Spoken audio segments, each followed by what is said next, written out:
Salut les boubouilles, salut les boubouillettes. Et ben aujourd'hui, une petite Audi TT. Les freins couinent un petit peu, donc on va regarder ce qui se passe à l'avant, s'il faut changer les plaquettes ou pas. On a un jeu de plaquettes de rechange. Ce qu'il nous faut, donc la voiture, bien sûr, on l'a mis sur le pont, on va la monter. Il nous faut l'écrou anti-vol, voilà, et une petite pince adaptée pour retirer les caches-écrous. Ouais, ça se trouve sur n'importe quel site de vente en ligne, Ali, machin, etc. pour quelques centimes. Donc voilà, la voiture est montée, elle est sur le pont, on va pouvoir démonter nos roues. On voit notre petit Pompi ici. C'est qui Pompi? Un Pompi, c'est une petite peluche qui a été fabriquée pour aider les victimes de blessures, de malaises, etc. chez les enfants, pour les pompiers. Pour les pompiers spécialement. Voilà, Parce c'est que dans les ambulances des pompiers, dans les VSAV. D'accord. Maintenant, on met des petites peluches à disposition pour les enfants en bas âge. Ça les réconforte, la forme est adaptée pour les réconforter, ça leur fait un petit doudou et ça leur aide à passer ce moment difficile dans de meilleures conditions. Voilà, un Pompi acheté, un Pompi offert. 19 € le Pompi sur le site pompi.fr. On va retirer les caches-écrous. Donc les caches-écrous, on prend nos petites pinces. Hop. On la clipse, on tire, et voilà. Ouais, et on a accès aux écrous. Ouais, c'est une petite pince, de rien du tout. C'est juste pour se prendre dans la gorge des caches-écrous. Des fois, c'est chiant à prendre et ça évite de les abîmer. Et là, on a accès directement à nos écrous. On a un écrou anti-vol spécifique à Audi avec une empreinte très particulière. On peut voir. Il y aura un nounours. Ouais, c'est un petit peu fragile, donc ce qu'on fait, bien sûr je l'ai fait avant au préalable, on dévisse à la main l'écrou et on dévisse bien à la main quand la roue est au sol. On ne fait pas à la péteuse parce que sinon l'empreinte on la foire, elle est complète. Donc voilà, on dévisse cet écrou à la main, ça fait perdre un petit peu de temps, bon c'est pas grave. C'est l'expérience qui parle là. J'en ai jamais pété, mais oui après... Prudence, prudence. Voilà, il vaut mieux faire ça à la main, au moins on est tranquille. Après pour les autres, direct à la péteuse, ça prend 20 secondes. Il est beau le t-shirt, professeur Bouboué. Oui, kit de survie de l'apéro. Notre douille de 17. Bien sûr, on voit, là on est propre sur les filets. C'est de l'Audi TT. Serrage au couple, bien sûr, puisque c'est moi qui les serre. On est sur une voiture qui fait quand même 200 chevaux. C'est pas rien.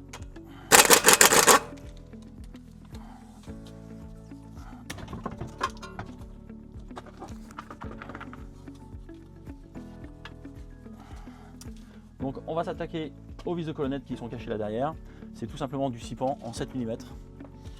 Voilà, c'est une taille un petit peu particulière. On ne trouve pas de partout. Généralement dans les jeux de clés en 6 pans que vous pouvez avoir, vous avez du 8, du 6, mais le 7 vous ne l'avez pas. Il faut l'acheter à part. Voilà, c'est les Allemands. Donc là, on va démonter nos vis de colonnettes, tout simplement.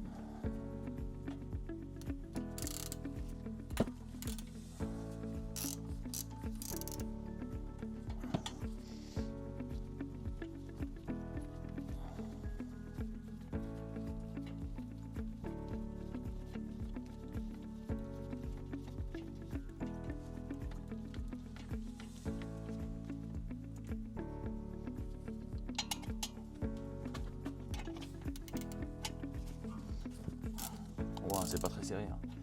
Il y a un serrage pour le couple. Ils ont dû mettre du frein filet aussi. Il y en a un petit peu, ouais. Et on fait comme pour les autres, bien sûr. On vient repousser notre étrier. On s'appuie un petit peu sur le disque. S'il veut bien. Voilà, on voit l'étrier, le support de plaquette qui coulisse. Tout doucement, on entend le petit clac. Et là, normalement, il est libre, tout simplement. Voilà.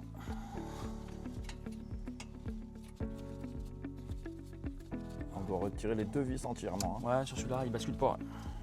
Par contre, il va te falloir aussi la petite attache. Le petit câble là, pour l'attacher en l'air. Exactement. Comme toujours. Comme toujours. Et là, on voit la petite vis de colonnette qui sort ici. Voilà. Elle est bien dans son logement. Hop là. On voit, c'est tout simplement ça.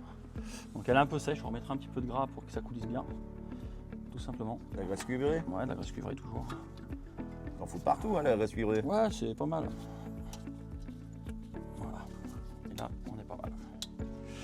Ce qui retient là maintenant, notre support de plaquette en fait, c'est ni plus ni moins que le ressort. Le petit ressort Voilà, devant. dès qu'on va enlever le ressort, le support, il va se barrer.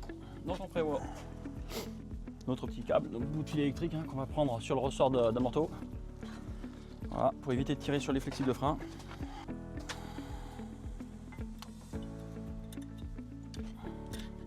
Voilà, le ressort est enlevé.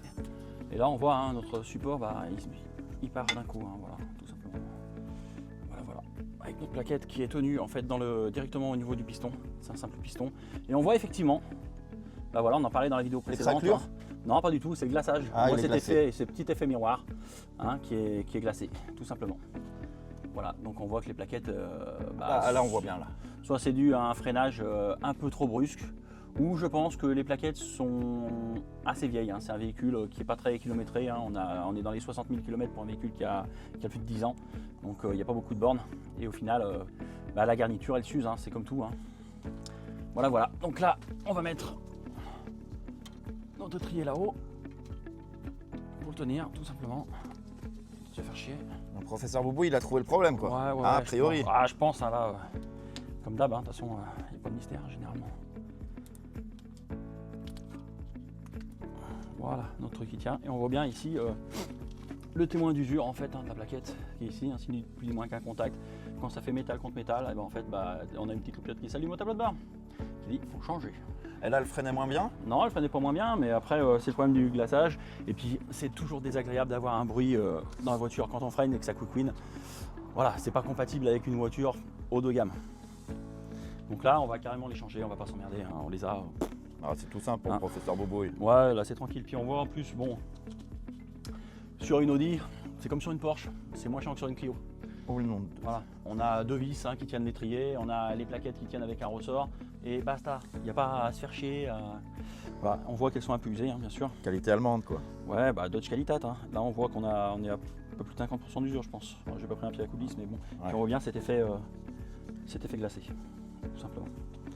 Voilà. Si je prends un tournevis, je suis sûr que je la marque parce que la garniture on voit est un morte. peu mieux sur l'autre, j'ai l'impression quand même. Alors, on verra ça à après. l'intérieur. Voilà. Alors on peut voir. Puis bien sûr, les Allemands ils font ça bien, c'est l'ingénierie. Voilà, on voit que papa dans maman quoi, ça s'enclique directement, ça tient, c'est efficace. Voilà, on va s'occuper de repousser notre piston après avec l'outil repousse piston qu'on a déjà utilisé. Et puis on va nettoyer tout ça, dépoussiérer, dégraisser, et voilà. Donc là, on dépoussière notre étrier, tout simplement. On lui met un petit coup de soufflette. Bon, c'est un peu dégueulasse. Comment on va repousser Ouais, quasiment. Comment on va repousser le piston? Hop là. Le petit bocal, je présume. Le petit bocal. Voilà, c'est Audi, il y a des vérins. Tout simplement. Le petit bocal qui est là. On va l'ouvrir. On va regarder le niveau. On est bien. Hop, on va bien le laisser comme ça.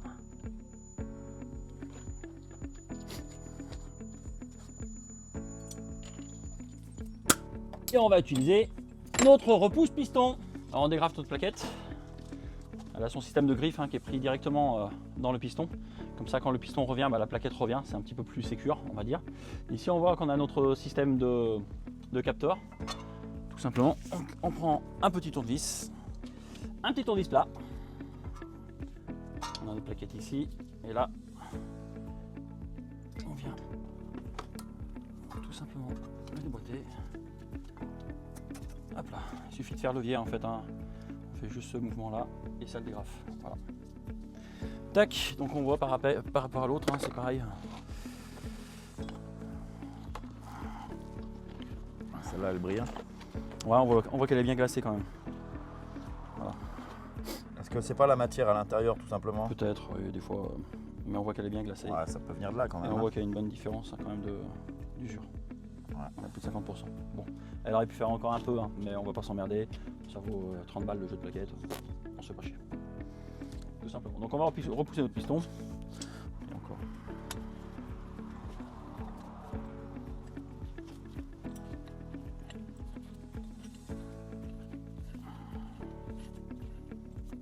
On fait bien attention à la mise en place du repousse piston, à ne pas appuyer sur les caches poussières, hein, sur la partie caoutchouc. Voilà. Là il est en tension, on voit bien, tac. Et on va le repousser gentiment. On voit il va, regardez. Voilà, là il est à fond, on ne cherche pas à aller plus loin. Dès qu'il est en tension, on ne cherche pas à forcer, ça sert à rien. Juste de bousiller le système. Voilà, on dévisse. Notre piston est revenu à son emplacement initial. On n'a pas de point dur, on n'a rien de particulier, donc il est bien quoi. Il est bien. Là, on va remettre notre plaquette avec son système. Le témoin d'usure. Le témoin d'usure, donc on va voir, elle se met en place tout simplement ici. Hein. Hop. Là derrière, on fait bien attention à ne pas pincer le câble de témoin d'usure. Donc elle va comme ça, on va la mettre dans sa position directement au niveau du piston.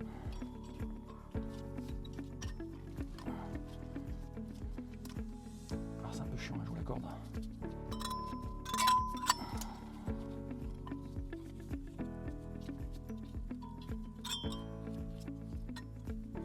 Le petit ressort. Ouais, c'est les ressorts. Voilà, clac, Clac. Elle est en place. Elle est en place. Voilà. Là, on a nos petites vis qui sont là. On les repousse aussi à fond, comme ça on se fera beaucoup moins chier, clairement. Clac, clac, clac. Ouais, ça aurait mérité un petit coup de. Ouais, encore, c'est bon. Encore de... Ah, il faut pas qu'elle fasse du bruit là. Hein. Ouais, ça fera pas de bruit. Tout simplement. Voilà. Est-ce qu'on branche le témoin d'usure là? Donc là, on branche pas encore le témoin d'usure. On en branchera en dernier quand on sera en place. Voilà. On va mettre notre plaquette tout simplement en place. Tout de suite. Donc là, on peut pas se tromper. Hein. Parce que de toute façon, il y a les crochets, il y a un sens. Ah, ouais. Hop, on la met directement dessus. Ah, les Allemands. Ah, Oh, les Allemands, c'est comme les Chinois, ils sont forts. Hop, voilà, comme ça. Et normalement, là, ça glisse tout seul. Tout simplement. Et on voit, là, on est quasiment carré sur le truc. Alors, on vient fixer de manière temporaire nos colonnettes, histoire d'y mettre en place. Parce que, comme on a dit, elles méritent d'avoir un tout petit peu de gras. On a mis en place une vis de colonnette en pré-serrage, tout simplement, juste mettre 2 filets. Et puis on va mettre un tout petit peu de gras dessus. Voilà, parce qu'elle mérite, il faut que ça coulisse un peu, et pour que ça coulisse, il n'y a pas de secret. Ah, connaisseur. On enlève, on voit il y a des petits résidus dessus.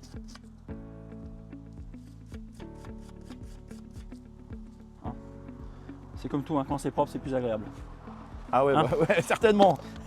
Certainement. Voilà. Et puis on va lui mettre un tout petit peu de gras. Mais vraiment une pointe. C'est juste, voilà. On voit, hein, c'est.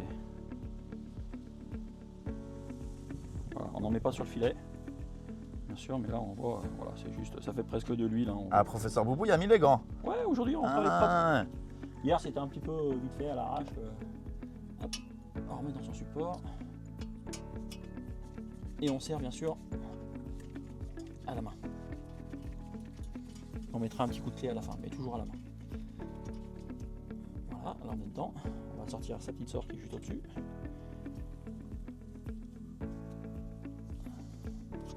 Et pareil, on lui fait un petit décapage. Donc, la petite sorte est propre, hein. Un petit coup de graisse aussi. Hop, juste une pointe.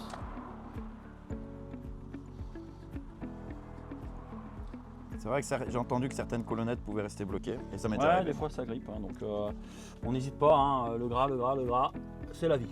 Le gras, c'est la vie.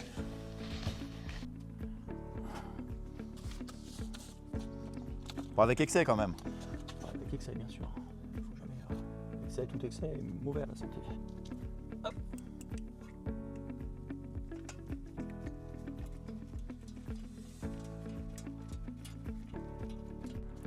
Donc là, on serre à la main, nos vis de colonnette, comme on a dit.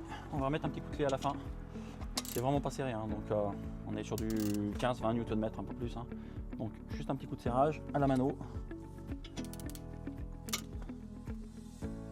Voilà, c'est fait. Maintenant qu'on a fait ça, on peut remettre nos bouchons pour les cache-poussières. Hop. Voilà. On rebranche le témoin d'usure. On vérifie bien sûr. Hop.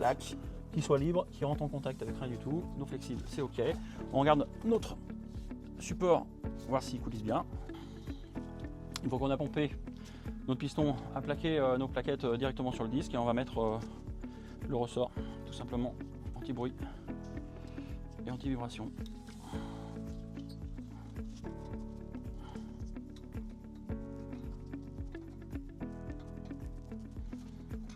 Avec Voilà. un tournevis là, non? Non, à la main. Non, à la main. Ok. Coup de nettoyant frein pour dégraisser tout ça. Quand on a. Tac. Puisqu'on a mis nos petites mains toutes grasses sur le disque. Hop. Un petit coup de soufflette derrière. Qui est là. Qu'est-ce qu'il nous reste à faire? Eh ben, il nous reste à remonter la roue. On va regarder le niveau de liquide de maintenant qu'on a repoussé les pistons. Donc là, par transparence, on voit que notre niveau de liquide, il est entre le min et le max, il est quasiment au max. Donc là, pour fermer. Alors, notre trou d'audi, c'est une chantalue. On met les trous en face des trous.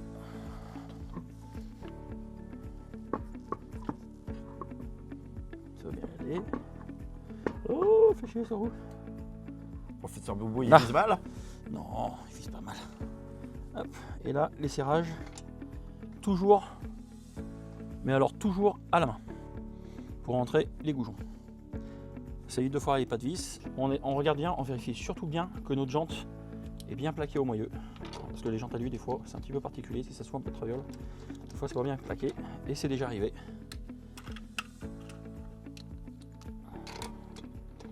Donc là, on lui met un petit coup, histoire qu'elle se plaque bien. On serre à la main. Voilà. Là, on a notre goujon avec la tête particulière anti-vol. Pareil. Un serrage à la main. Bien sûr, on vous fait pas voir l'autre côté parce qu'on l'a déjà fait. Hein. Alors, le goujon anti-vol, on ne serra pas à la péteuse, on le serra après à la clé dynamo. Là, on peut faire un pré-serrage des goujons à la péteuse. Léger. Léger, hein, on le met pas à fond, ça sert à rien. Voilà.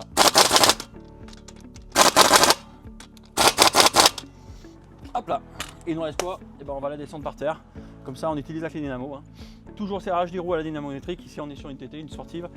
Les serrages, c'est 120 Nm. Voilà.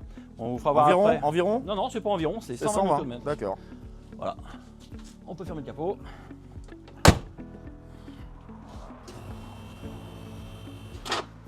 On descend le joujou. On descend notre petit TT pour que les roues soient au sol. Comme ça, le serrage sera nickel.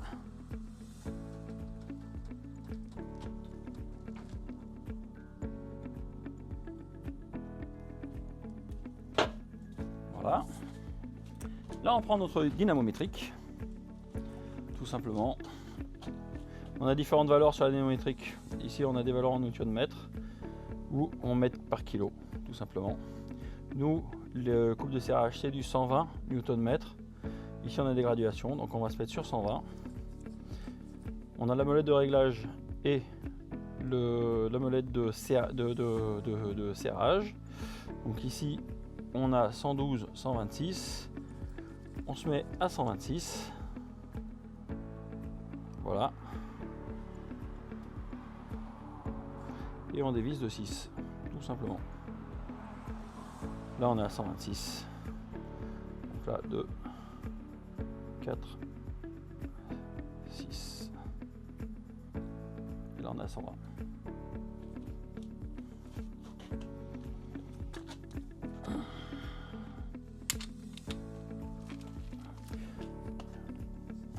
Voilà.